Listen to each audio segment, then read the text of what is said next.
स्वागत है आप सभी का बिहार टीचर्स एकेडमी में।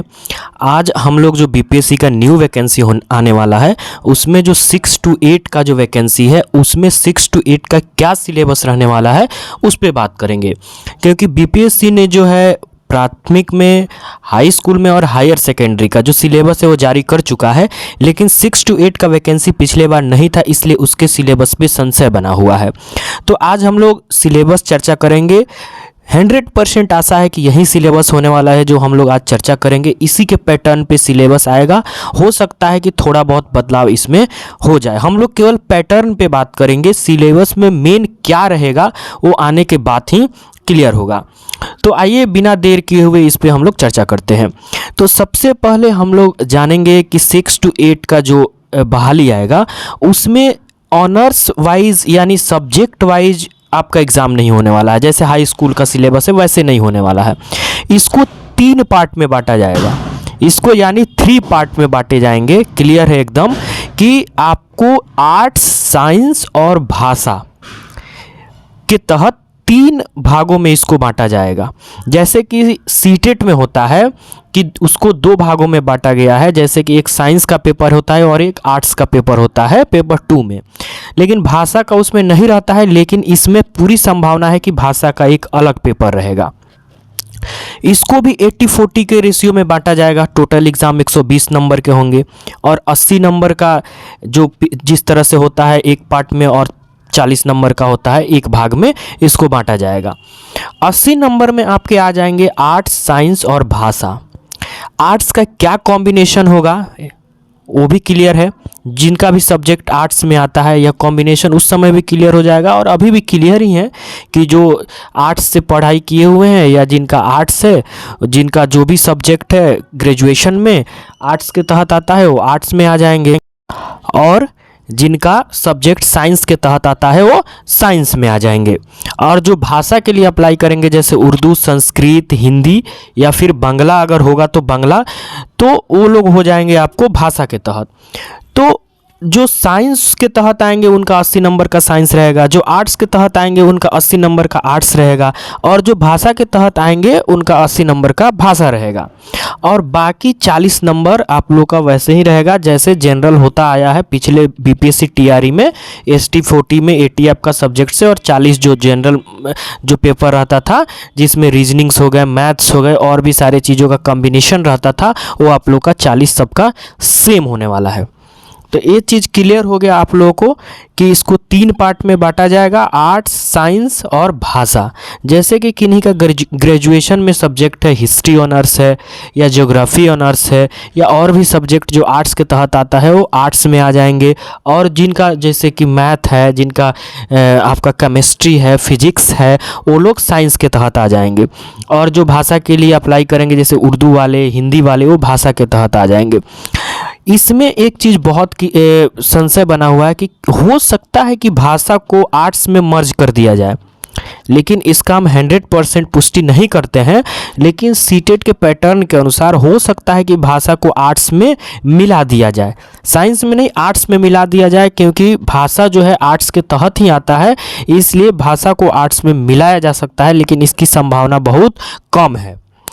तो ये हो गया आप लोग का जो आर्ट्स, साइंस और भाषा के तहत 3 भागों में बांटा जाएगा 6 to 8 को, और इसी के तहत आप लोग का एग्ज़ाम होगा।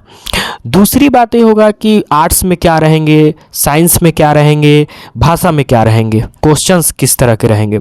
तो देखिए सिंपल सी बात है, अगर आर्ट्स का कोई स्टूडेंट है, अभ्यर्थी है, वो एग्ज़ाम देने जाएंगे, 80 नंबर का जो आर्ट्स होगा वो सारे चीज़ों का कॉम्बिनेशन होगा, like geography, history, political. Arts में जो भी चीज़ें आते हैं सभी का कॉम्बिनेशन होगा इसमें। वैसे ही साइंस में भी सारे चीज़ों का कॉम्बिनेशन होगा, मैथ्स हो गया, आपका फिजिक्स हो गया, केमिस्ट्री हो गया, इन सारे चीज़ों का कॉम्बिनेशन रहेगा आर्ट्स में। भाषा में जो होगा, जैसे भाषा अगर कोई हिंदी का देने जा रहा है तो हिंदी में टोटल लैंग्वेज का जो भी चीज़ें हैं, लाइक ग्रामर से ज़्यादा क्वेश्चंस आएंगे। वैसे ही सेम उर्दू का है, अगर कोई भाषा का उर्दू में देने जा रहा है तो उर्दू के लिए उसको 80 नंबर का जो उर्दू है वो सारे चीज़ों की पढ़ाई करके जाना पड़ेगा। तो एकदम ये साफ है, इसमें जिस तरह की चीज़ें हैं एकदम क्लियर है, इसमें कोई डाउट नहीं है। इसको 3 पार्ट में बांटा जाएगा और संभावना ये भी है कि भाषा को आर्ट्स में मिला दिया जाए। और 40 नंबर का पैटर्न तो आप लोग को पता ही है। रह गया बात आप लोगों को हाई स्कूल का और प्लस टू का, तो हाई स्कूल और प्लस टू की भी एकदम क्लियर कट है, वहाँ भी उसके सिलेबस में कोई झोल है ही नहीं। आप लोग पहले से जानते हैं उसके सिलेबस के बारे में कि वो भी एकदम आपके सब्जेक्ट बेसिस पे एग्ज़ाम होते हैं। उसका भी 80-40 का रेशियो है और 80 नंबर आपके एकदम सब्जेक्ट से आते हैं और 40 नंबर जो जनरल है वो उसी के तहत आता है। अब हाई स्कूल में भी जैसे कोई जैसे मैथ्स का टीचर के लिए अप्लाई किए हुए हैं तो उनका जो मैथ्स से ही आएगा 80 नंबर का और 40 नंबर का जो जनरल है वो जनरल आएगा। इसमें कन्फ्यूजन था सबसे ज़्यादा 6 to 8 में लोगों को, इसलिए इस चीज़ को हम क्लियर कर दिए हैं कि 6 to 8 में भी बहुत लोगों के मन में संशय था कि सर क्या ये भी सब्जेक्ट वाइज आएगा, क्या ऑनर्स वाइज आएगा, क्या हम लोग का अगर किसी का हिस्ट्री ऑनर्स है तो क्या हिस्ट्री से ही हम लोग को पढ़ना होगा, या किसी का मैथ ऑनर्स है तो क्या मैथ से ही क्वेश्चन आएंगे। तो ये चीज़ें आप लोग एकदम अपने दिमाग से निकाल दीजिए। 6 to 8 में जो है ऐसे बिल्कुल नहीं होने वाला है। एक पूरे साइंस और आर्ट्स में इसको बांटा जाएगा और बहुत सारे सब्जेक्ट के कॉम्बिनेशन मिला के और तब इसमें क्वेश्चंस बनेंगे। तो आप लोग का तैयारी भी इसी बेस पे होना चाहिए, साइंस और आर्ट्स के बेस पे होना चाहिए। सारे चीज़ों को मिला के, सारे चीज़ों का कॉम्बिनेशन मिला के, अगर आर्ट्स है तो सभी चीज़ों का पढ़ाई करनी होगी। और ये एक तरह से बिल्कुल आसान भी है, क्योंकि अगर जिनका आर्ट्स है तो वो लोग टीआरई का 1 to 5 का तैयारी किए हैं तो थोड़ा सा लेवल उसका हाई होगा, लेकिन संभवतः सेम वही चीज़ें होने वाली है। और 40 नंबर का भी आप लोग की तैयारी पे 80 नंबर पर असर पड़ेगा। जो साइंस वाले हैं तो वो लोग भी शुरू से साइंस में बहुत सारी चीज़ें पढ़ते आ रहे हैं। लाइक किसी का मैथ है तो सब्सिडरी में और सारे सब्जेक्ट साइंस से रहता ही रहता है, तो इसलिए आप लोग पढ़े ही हुए हैं। तो ये सारे चीज़ों का कॉम्बिनेशन है, इसमें कोई बहुत ज़्यादा टफ नहीं होने वाला है। इसका लेवल सभी चीज़ आपके पढ़े हुए सब्जेक्ट से ही आएंगे और उसी के तहत एग्ज़ाम में आप लोग से क्वेश्चन पूछे जाएंगे। तो अभी से ही आप लोग को लग जाना है इसके प्रिपरेशन में, इसके तैयारी में। वहीं SCERT NCERT का आप लोग एकदम शुरू से पढ़ना शुरू कर दीजिए, पहले क्लास से पढ़ना शुरू कर दीजिए। इसको 12 तक पढ़िए आप लोग, क्योंकि इसमें अधिकतर लोगों का एस्टेट भी है।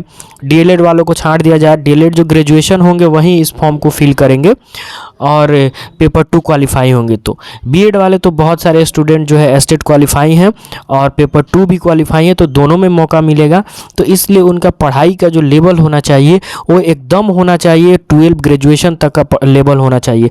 उसी के तहत इसमें आप लोग प्रिपरेशन करेंगे और उसी के तहत आप लोग तैयारी करेंगे। तो एक एक पॉइंट, एक एक टॉपिक्स को आप लोग इसको दिमाग में बैठा लीजिए और पढ़ाई शुरू कर दीजिए। दूसरी बात जो रहने वाली है इसमें कि कब तक वैकेंसी आएगा, तो देखिए वैकेंसी तो आ चुका है, कैबिनेट से पास हो चुका है। इसका एक प्रक्रिया होता है, प्रक्रिया के तहत इसको कैबिनेट से पास करा लिया गया है। अब इसको क्या किया जाएगा, विभाग को एक लेटर लिखा जाएगा, आयोग का गठन भी हो चुका है। आयोग को बस एक पत्र जारी करके बता दिया जाएगा कि हाँ, अनुशंसा कर दिया जाएगा कि देखिए इतना पद स्वीकृत हुआ है, अब इस पे आप बहाली की प्रक्रिया शुरू कर दीजिए।